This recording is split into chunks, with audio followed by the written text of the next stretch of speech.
Good afternoon. Thank you for joining us for the webcast series, Audit Analytics for CPAs by CPAs. Our topic today is Audit Efficiencies with Data Analytics. I am Lindsay Falconer with Automation Services, the U.S. distributor of IDEA data analysis software. I'll be moderating this session in the Q&A at the end. Our presenter today is Barbara Godish with Godish Accounting Solutions. She is a CPA and has a CEDA, which is Certified IDEA Data Analyst. Barbara has been an auditor for over 25 years, with her current practice focusing on consulting services. She has also been a member of the IDEA training team since 2005, so she is definitely considered an IDEA expert. In our webcast today, she will use the general ledger file to showcase the ways you can use IDEA to be more effective in your audits. If you have any questions, please type them in the questions tab on the right side of your screen. Most questions will be answered at the end of the webcast. Yes, we will be recording this session, and we will send out the slides and video of the session tomorrow. This webcast is worth 1 hour of NASPA CPE. In order to receive CPE credit, you must be logged in for the entire hour and answer all 3 polling questions. We have a lot to cover, and I'm excited to introduce Barb as our speaker today. Take it away, Barb. Thank you. Now be able to show your screen. Okay, I am good to go. Okay. Welcome everybody to this webcast on efficiencies with data analytics. And also I'd like to thank Carolyn Newman with Automation for inviting me to speak with you today on this subject. I have up on the screen just a little bit of information about my years that I've been working in auditing and accounting and with IDEA software and as a trainer for automation services. My consulting practice has afforded me a lot of opportunity to work with IDEA software as an auditor in an environment very similar to what you do in an external audit environment. The examples that I present to you are what I actually do every time I do these types of engagements. And they are engagements in the credit union industry. And one of the reasons that I chose to talk about getting the general ledger into IDEA is because I had worked with a company a few years back, and it was around the December-January timeframe, and my goal was to get them ready for the audit that was going to be performed in January. And the auditors did use IDEA software, but they never got the general ledger and put it into their system, and as a result, or their IDEA software program, and as a result, they had to keep asking for additional details of account transactions. And my thought was, get that entire GL into IDEA, and by doing so, you have all that information at your fingertips, and that, of course, gives you some efficiencies, but you're also not having to stop what you're doing, ask the client for more information, and then wait for the client to get that back to you. And so with that said, and because what I do in my practice, I get that general ledger every time I do these engagements into IDEA. So there are some side benefits to this too, though, like getting the general ledger into IDEA is the client is happy with less interruptions, and the auditors are happy. They get to acquire new skills using IDEA software. They will, because they're using the data extraction tools, they're going to understand the client's data better, as well as acquire some skills with the database management tools that are being used by your client's IT department. So with that said, I'm going to go ahead and get started talking about getting IDEA into, or getting the general ledger into IDEA software. So let me click this button to get my PowerPoint rolling. Okay, so I do feel very strongly that every audit can benefit using IDEA simply by importing the general ledger into IDEA. You can find the things that are unusual in the data and get the and focus your audit specifically on those unusual items or the high dollar items that are in your data set. And you're going to see that in my presentation using IDEA that I use pivot tables a lot. And when you do a procedure on an audit, that could become the standard for all of your audits that you perform. So my suggestion to you will be to document the steps that you take to perform an audit analysis using data analytics. Develop checklists, which on the very next screen, you're going to see a checklist that I developed to go through the first thing in IDEA, which is the general ledger verification process. And then I'm going to create a script, and you'll see how very easy you can create your scripts in IDEA. All right, so this is what I put together to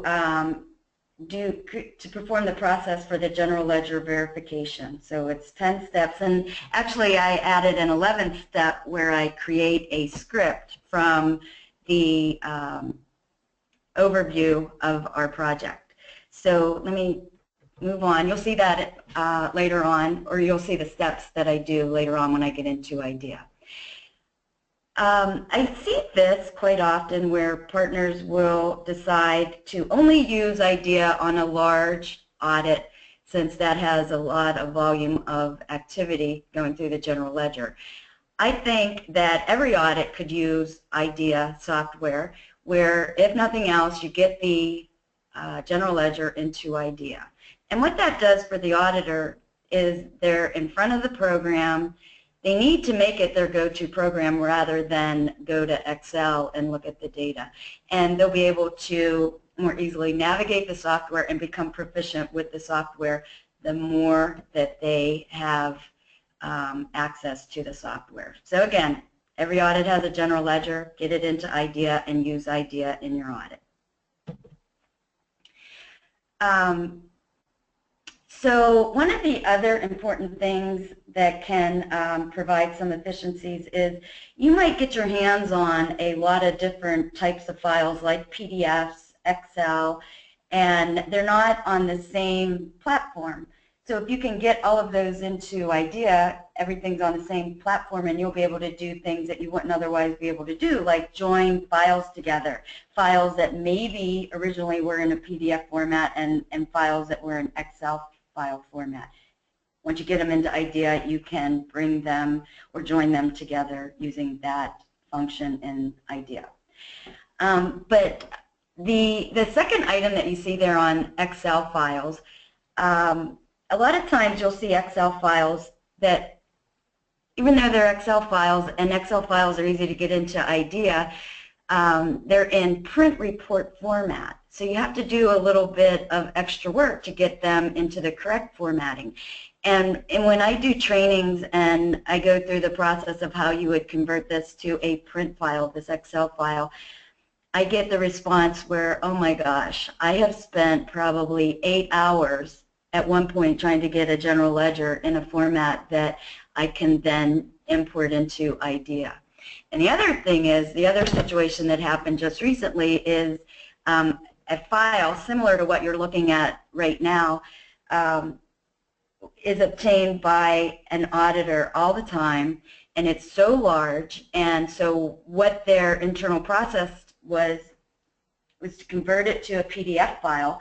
But when you're in IDEA and you have a PDF file, the problem with PDF files is they take a long time to open, and in this particular individual's case, it took so long that their system timed out and they had to just not work with that file in IDEA. So I'm going to show you what you need to do to get a file into IDEA similar to what you see on the screen right now.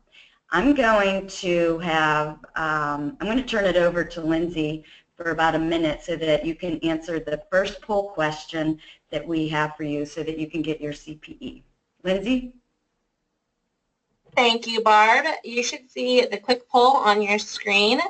Again, you need to answer all 3 of the polls in order to receive CPE credit.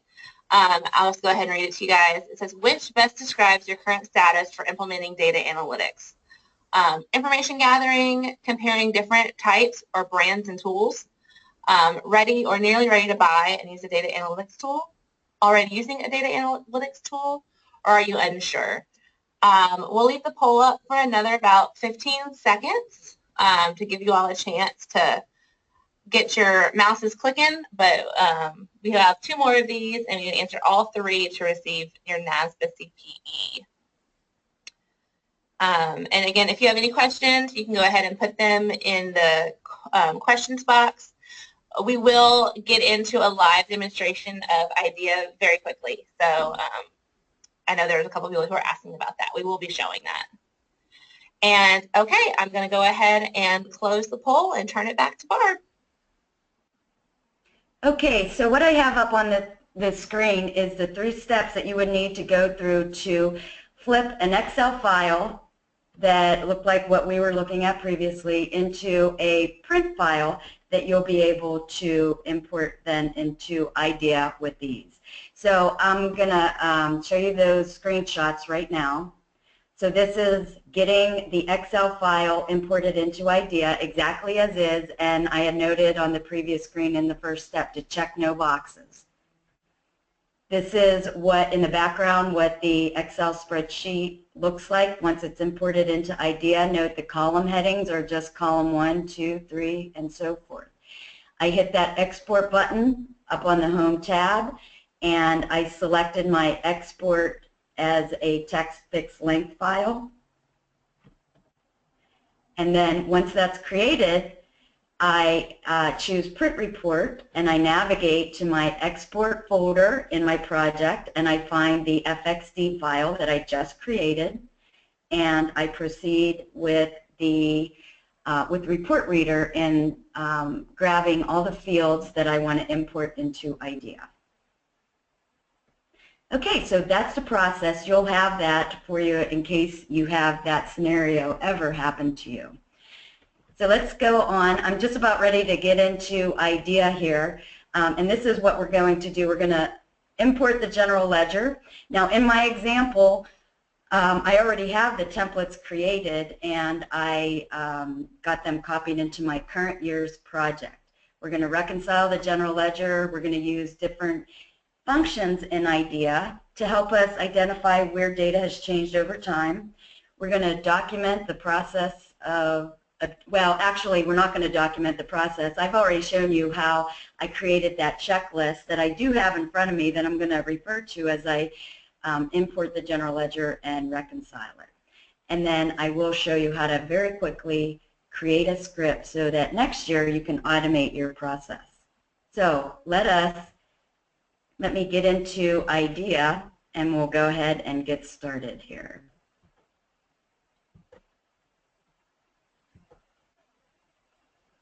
All right, so I opened up my file that I want to import, and because it's PDF, it is taking a while to open it up. It's probably 3 to 4 minutes to open it up. So in just a moment, we'll have it that we can take a look at it. So my first step, let me just adjust this a little bit. I'm going to go to an area right now. I'm going to find the area where I have petty cash because I want to point something out to you. Okay, so I just used the find feature to get to this particular location.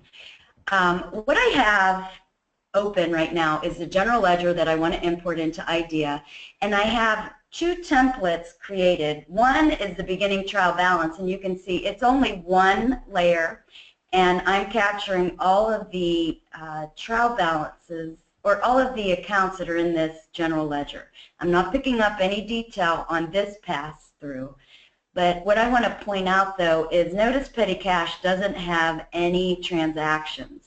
When I import the general ledger detail, which you'll see in just a moment, I won't be able to capture from that imported general ledger the ending balance for this petty cash account because I won't have any transactions to pull the ending balance from. So with that said, let me go up to File, and I already have this particular data imported. So I'm going to close this template and open up the other one, which is the general ledger. So the time savings here comes into play because we get to utilize that template that we created last year. Let me just page up here. There we go. Okay, so now you see something different from this template. We're picking up from layer 1 all of the transactions that are in the general ledger, and layer 2 we're picking up the information from that comes before each of the detailed transactions for the accounts. So again, for petty cash, there's nothing from this occurrence from layer 2 and the next, so this will get attached to nothing when I finally import this into IDEA. I'm going to show you another time saver here, which is when you preview this database, because it's PDF, once you import it into IDEA and if you decide to reconcile there, you're going, and if you have a problem, you're going to have to open up this file again. So what I recommend is reconcile while you still have Report Reader open. So I'm simply going to do a Control-C to copy those two columns, the debit and credit column, and in Excel, I'm going to paste it. And if I just highlight the first column, do you see that sum down here, $297,943,000? I had snipped the very last page of my general ledger PDF file, and do you see that the debit column is the same as what I have in the credit column? So I'm satisfied that I have good template created that captured all of my detail. So that's an efficiency that you can take back with you from this webinar. Okay, I'm going to go ahead and click the Import into IDEA button. So the second time around, it's very efficient to get this data into IDEA. I'm going to just modify my name a little bit. I'm going to click Finish and let IDEA import that general ledger into IDEA. So you see how quickly we got 35,000 records imported into IDEA. And in the credit union environment, account numbers are kind of backwards, where you have the income statement first and then the balance sheet items. So right now I'm looking at my GL verification checklist, and I imported my two files. If I go to my File Explorer, you see I have the two imported already. I only showed you the one. I am now going to add 3 fields to my database. First field will be to get debits and credits into one column. So I'm going to quickly add that field. So I get into field manipulation, click the append box, and I'm going to call this DRCR.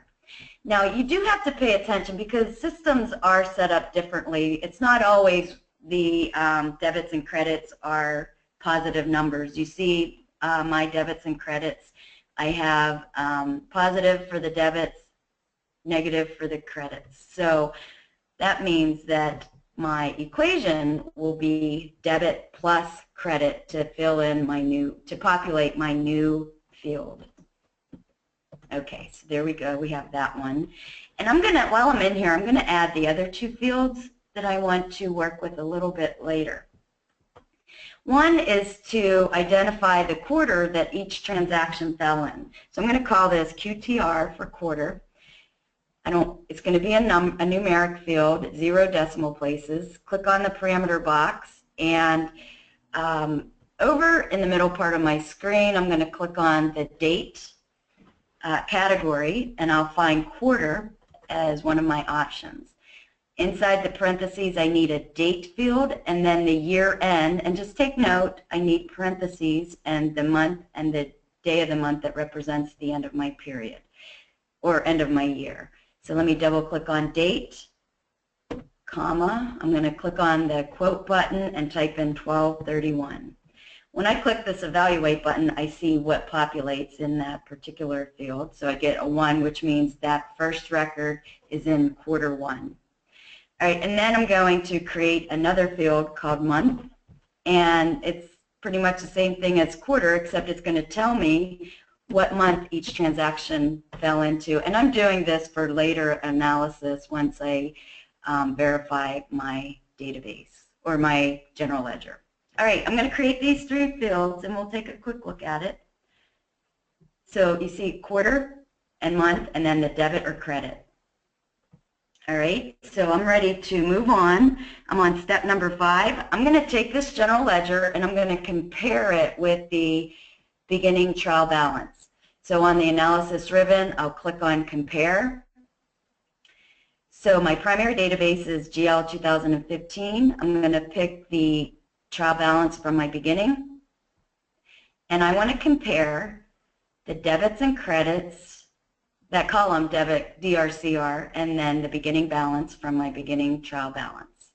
I'm going to call this compare GL with beginning trial balance. Because I'm joining these 2 files together, I have to click this match key and indicate what's the same in both of those files. So I could just stop at account number. Notice how they're both numeric fields. But I'm going to go one step further and include the account description to make my resulting compare database more user-friendly for me. So I'm ready to click OK and create this new database. Okay, so let me scroll down to the bottom to look at some balance sheet accounts. So this is a balance sheet account, loans, new autos. This is the net change during the year. So new loans and payments equal, for the whole year, equal 249,000. And this is the number of transactions that were summarized here.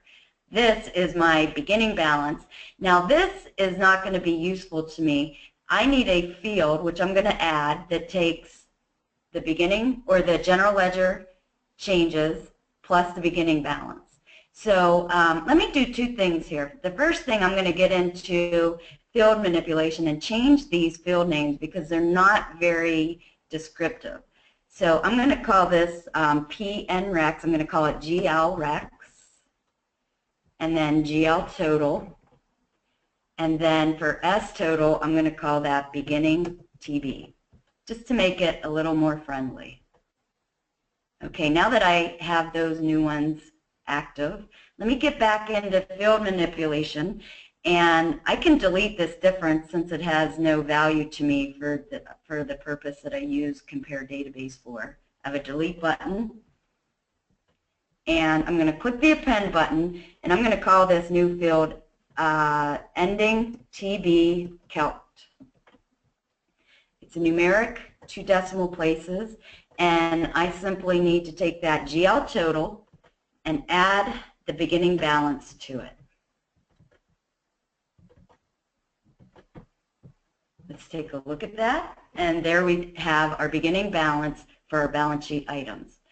So now what I want to do, now that I know what the ending balance is, I want to compare that with the ending trial balance to see if there's any differences here. So what I'm going to do is go back to the GL 2015 general ledger, and while I'm thinking of it, you see these closing entries? I need to get those out of there. So let me right-click on closing entry. In the credit union environment, trial balance or general ledgers are closed out every quarter. So for every account, there's 4 of these closing entries.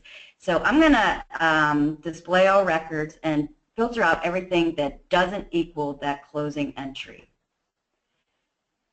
Okay, so let me just quickly extract that out. I'm going to call this GL without closing entry. If I don't do this now, I may forget, and then I'll have to back up and do it. I don't want to have to do that, so let me do it now. Okay, so this is exactly the same thing as we had previously, except it doesn't have records that had closing entry in the transaction description. So now what I'm going to do is summarize this, and this may be a little strange to you what I'm going to do. Notice account number and account description. I'm not going to select any field to get a total on, but instead I'm going to click on this fields button, and I'm going to grab the running balance. All right, and by default, I get the first occurrence, but I want the last occurrence because the last transaction for every single account will give me the ending balance in this running balance field. So let me call this ending trial balance.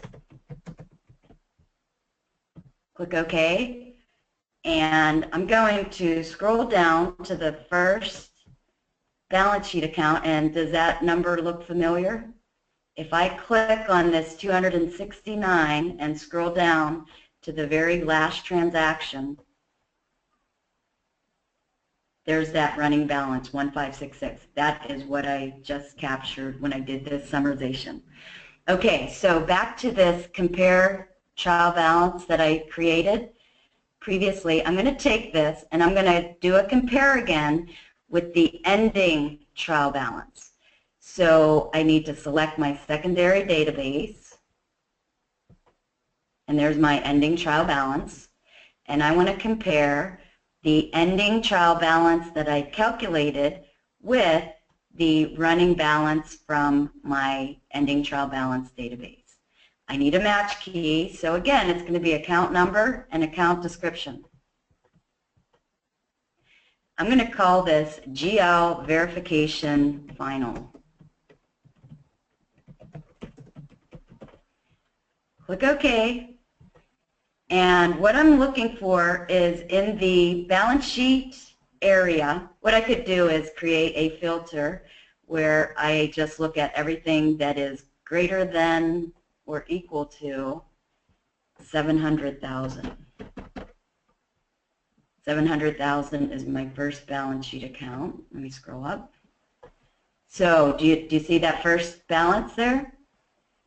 That is what we had looked at and noted that everything was the same. So it looks pretty good. When I scroll down though, see that 50? Remember we looked at the petty cash, and I knew that we were going to have an issue here because there were no GL transactions to capture in the general ledger template. So what I just captured when I got my ending trial balance, there was nothing there for petty cash. So this is actually okay, and there's a few more that have that. Land, building improvements, and new building didn't have any additions either, so I'm okay that I have differences here. Okay, so I have just tested 100% of my GL, and I am satisfied that everything I have in here is good to go. So I'm going to close out these. In fact, I'm going to close out all of my databases and open up just the one that I want to work with because I'm ready to start auditing. Okay, so GL without closing entries. That's the one that I want to work with. Okay, so the first thing that I'm going to do is I'm going to create a pivot table where I see by quarter each account that is in my general ledger. Right, I'm going to put into the row area the account description and the account number. I'm going to put DRCR in the data area, and I got to find quarter. There it is, and I'm going to put that in the column area. So one thing, when you have more than one field in the row or column area, you get these footers, but you can hide those. I'm going to right mouse click on any of those totals, and I'm going to click hide footer. Okay, so what I want to audit is this investment income. All right, now when I look at this income quarter to quarter, there are some slight fluctuations, but generally it looks okay. I'm going to just double click where you see the total 270, and by double clicking you get to drill down, and I'm going to choose to save, and I'm going to call this extraction investment income activity. Click OK, and I'm ready to get busy auditing this. Now take note of the transaction description column. Do you see this number right here? That represents the individual investment ID or identifier. I want to isolate that into its own field so that I could then create a pivot table just on this information. So let me go ahead and do that. I have a equation already created. I'm going to call this investment ID number. It's going to be a virtual character, and I'm going to just use 15. I could use 20. I just don't want to have a number for a length that's too small where information would be truncated. So I'll use 15. So click the parameter box. This is where my equation goes, and because I saved it, I'm going to navigate to wherever I have it saved. Hopefully I copied it into my project before I got started. So let me double click on investment ID, and here's my equation. I used at functions, alt trim, simple split, and at upper to be able to capture just that investment identifier. So I'm going to click the green check and say OK. And let me just scroll over so you can see both the transaction description and that new field that I just created. So pretty much when somebody says in a training class, well, can you do this, can you do that? And my response is always, no matter what the question is, yes, you can. So yes, we can capture just this information in its own field. So what I'm going to do with that is create a pivot table. In the row area, I want that investment identifier. Across the top, I could do the month, but I'm going to go ahead with the quarters and then debit credit into the other column. So I could look at these amounts that got posted each quarter, and this one in particular does look a little bit weird. Might want to capture or take a closer look at this particular amount. But what we could also do, rather than look at all of those different numbers, I'm going to right-click where you see Sum DRCR, and instead of showing the data as normal, I'm going to show it as a percentage of the row.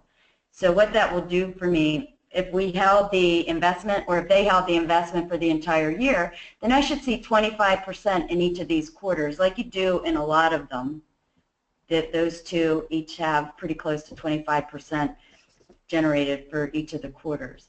So how do we document this? Well, I have a button that I could click on that will copy this into Excel.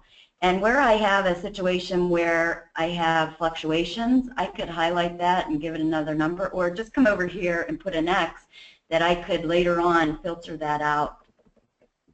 And this one's a little bit strange as well.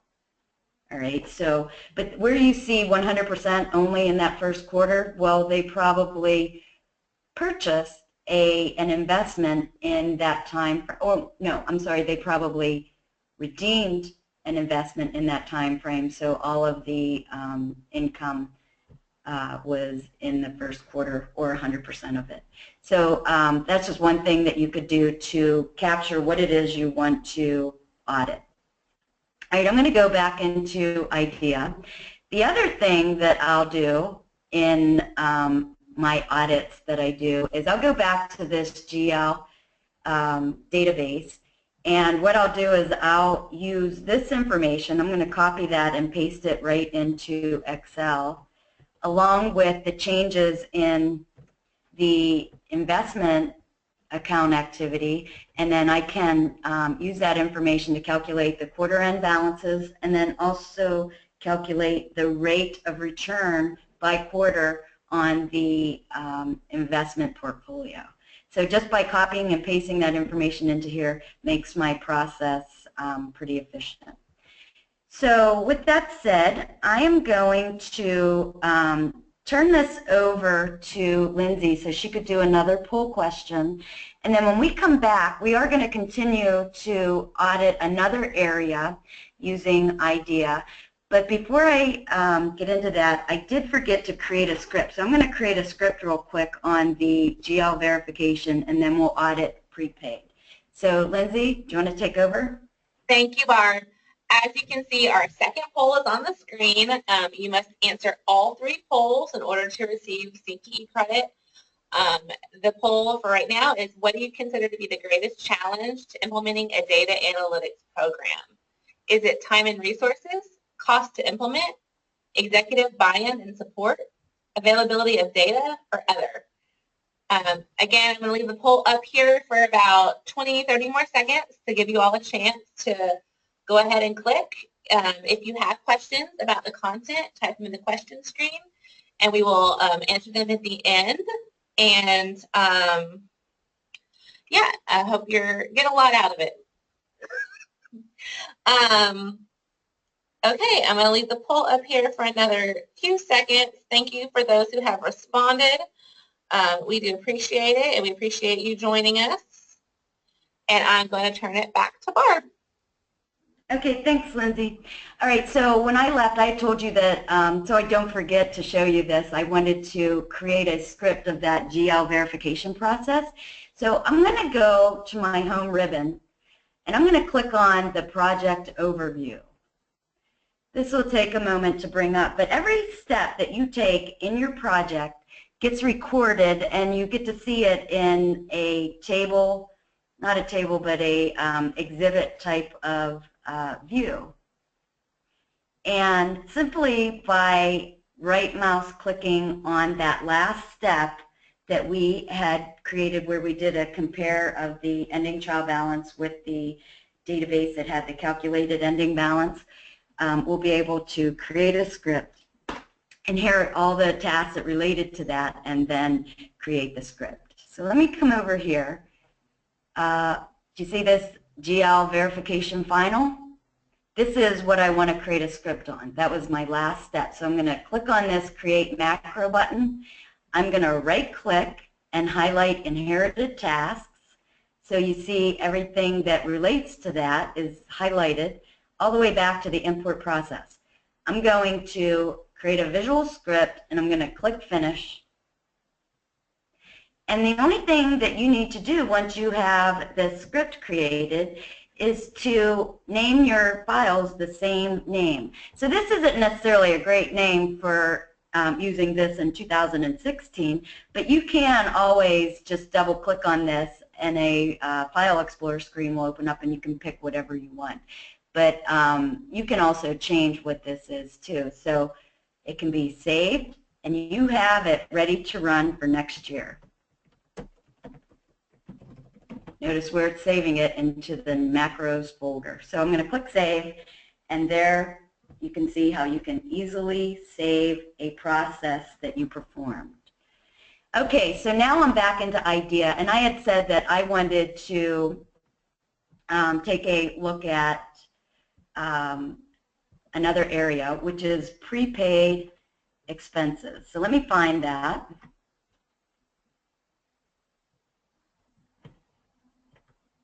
All right. Okay, there we go. Here's prepaid expense. So to get all the transactions relating to this net value of $26.90, which isn't that much, there are actually a lot of transactions that fell in here, 350. So I'm going to click Save, and I'm going to call this prepaid activity. And the first thing I'm going to do is focusing on these two columns that I have highlighted.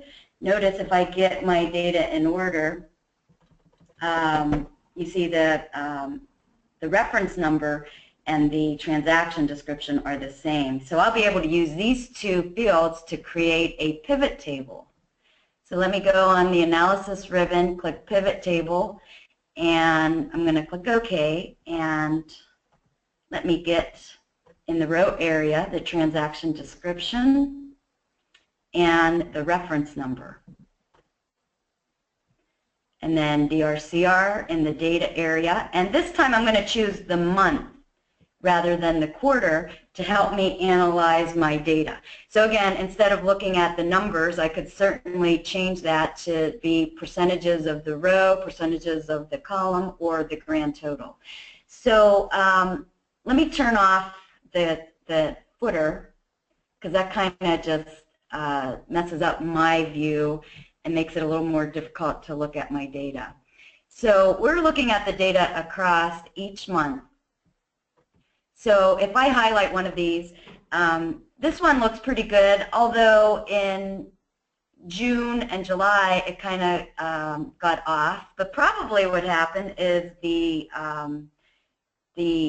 insurance is paid in July, so this was the last month to amortize to get it, and that's the amount that got it to 0, and then you see a consistent amount after that.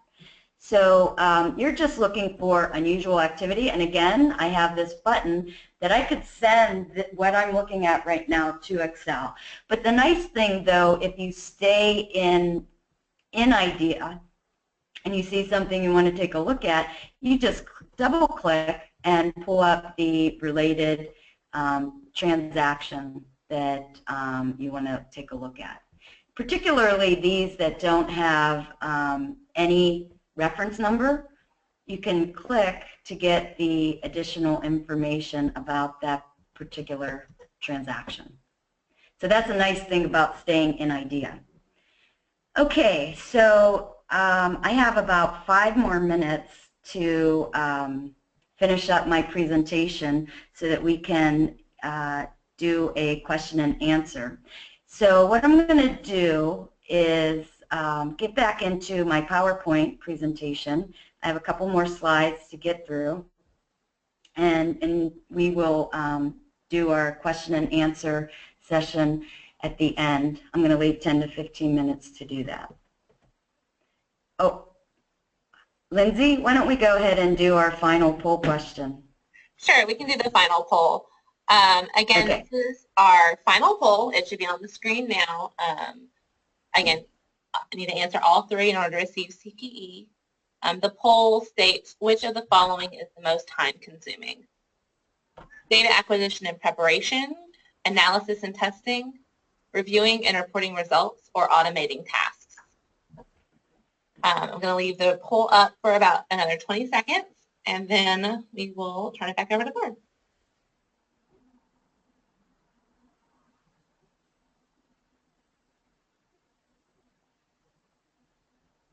Okay, I'm going to leave, we have another 10 seconds to respond to the poll.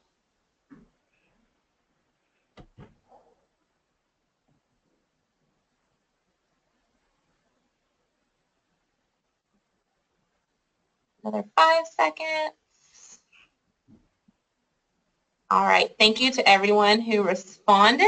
I'm going to turn this back to Barb. Okay, thanks, Lindsay. All right, one other thing before I get to the summary here, and that is the other thing that I do with the general ledgers is I always get a separate general ledger for the period subsequent to my audit. And that really comes in handy when I am looking for reconciling items on a bank reconciliation, so I can see when an item clears, or for accruals and clearing accounts. I can go to the transactions, either in the current one to see where the items arose, or in the subsequent GL to see when they cleared or if they cleared. So that's another benefit of getting the general ledger into IDEA, both your current audit and then the activity from the next day after your audit to the current date. Okay, so what are you going to do to get your efficiencies in your audit using data extraction tools? Well, you've got to start somewhere, so my suggestion is to start small by getting the general ledger into IDEA. And I do have to say that the more detail you can get your hands on, the better it's going to be. For instance, that column that had the reference number, that really came in handy when I was looking at the individual items for prepaid. It's important that you keep the software in front of the auditors. The auditors need to make the program, the go-to program for what they're working on with their data analysis, as opposed to Excel. And this is the only way they're going to get proficient with the software, and with the proficiencies, they're going to acquire the efficiencies that they need. And then finally, what can you do to provide incentives to the auditor to make them want to use the software, to get them thinking in new and creative ways, and to create your audits, or to conduct your audits efficiently and with a lot of quality associated with them. All right, and benefits, If you take the plunge and use data extraction tools, you will get the efficiencies. Maybe not the first year, but you saw how very quickly I was able to take that PDF file and get it into IDEA because I had the template already created. Your audit quality improves, and then the auditor acquires new skills. I can tell you, when I first started working with IDEA, when I was in public accounting, I just thought it was so much fun. So I learned the software. You learn about the different or additional data that's sitting out there at your client in the database management software. I don't know if you guys find this, but communicating with IT professionals can be a little tricky because we're just different personality types, auditors versus IT people. And then the final thing, and this is not all inclusive, but the more you use the data analysis tools, the more techniques and procedures you're going to have under your belt, and you're just going to be able to build on them from there. All right, so that is what I have. I am going to turn it over to Lindsay, where she's going to talk about or read the questions that have been submitted, and I'll do my best to answer them. Thank you, Barb. Again, if you have any questions, please write them on the right-hand side of your screen in the questions box. We do have one question that's come in so far. How hard will it be when attempting to import general ledger detail for the first year? It seems like it will be time-consuming to get IDEA to pull the correct information from the detail. Without a doubt, the first time you ever use IDEA and Report Reader to import a print report, it is a process, and it's very different from what you may be used to. And but just keep in mind, it is a process, and you do have the help desk if you can't get it in. They're there, they've seen it all, they've seen the worst, and I would recommend you utilize them to make the process go a little bit smoother. Thanks, Barb. We've had a couple questions about learning the software. I'm going to answer one of them, which is about tutorials that come with the software. There are a series of sort of self-tutorials that come with it. We also have a number of sort of step-by-step webcasts on our YouTube channel. So the YouTube is, there's two. You can actually look for automation services, which would cover the automation, or which has step-by-step walkthrough videos. And then Caseware Analytics is a developer of the software. They also have a number of videos as well. Okay, so the next question that came in is, if we get the GL detail in the same format, can we rerun the macros for other clients? So if we can set it up once, can we continue to rerun it? For any audit client.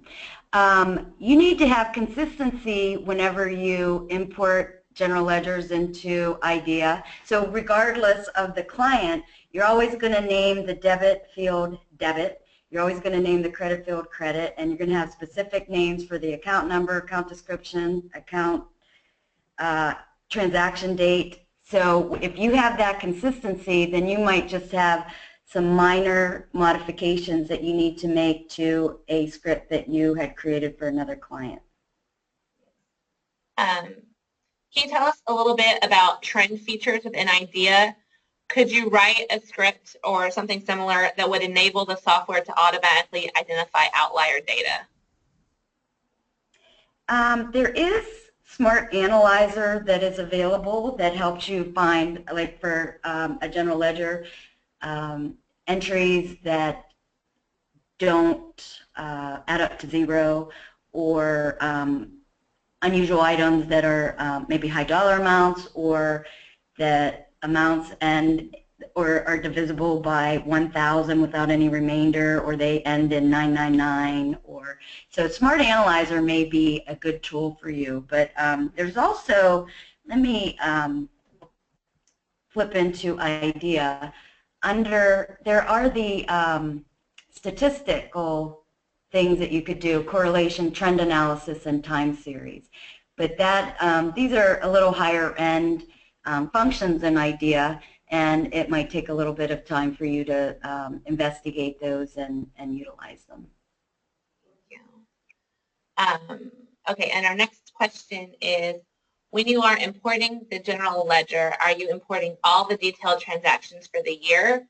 It seems you would need the whole data set, but that will not be available in PDF in larger clients. How do you import all of the transactions for the year?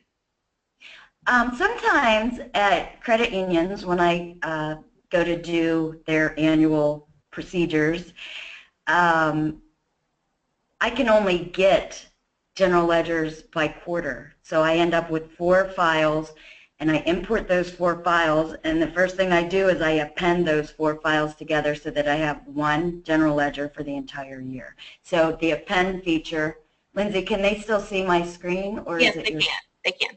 Right. So I just clicked on the append feature in the relate grouping on the analysis ribbon. So that is what you would want to do, append those files together. Thank you. We had some other questions about like learning how to use the software. As we've said, you know, there are tutorials available. We have an excellent training program. Barb is one of our top trainers.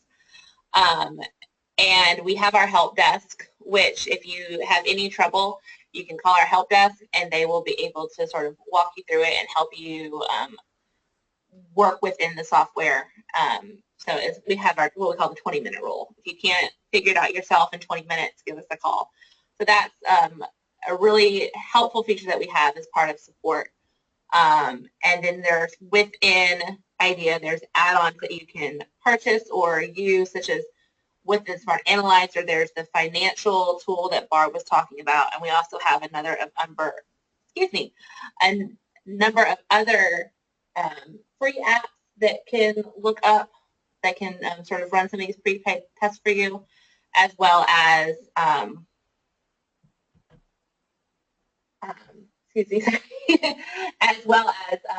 sort of paid apps that you can add on. So there's a number of things that we can do to help you learn how to use the software. And whenever you purchase the software, we'll send you a 2-hour e-learning tool that kind of walk you through it as well. So unless there are any other questions, I want to again thank Barb for sharing her expertise with us. We did record the webcast, and we will send out the recording and the slides to everybody who joined us today. And we have 3 more webcasts in our CPA series. Our next is going to be with Mark Mayberry from BDO, and he will be discussing techniques for using IDEA to identify fraud. If you have any questions, you may contact Barb directly, or you may email me at marketing@automation.com. Thank you so much for joining us, and we hope you will join us again on the 30th for our second webcast in the series. Thanks, Barb. You're welcome. Thank you, everyone.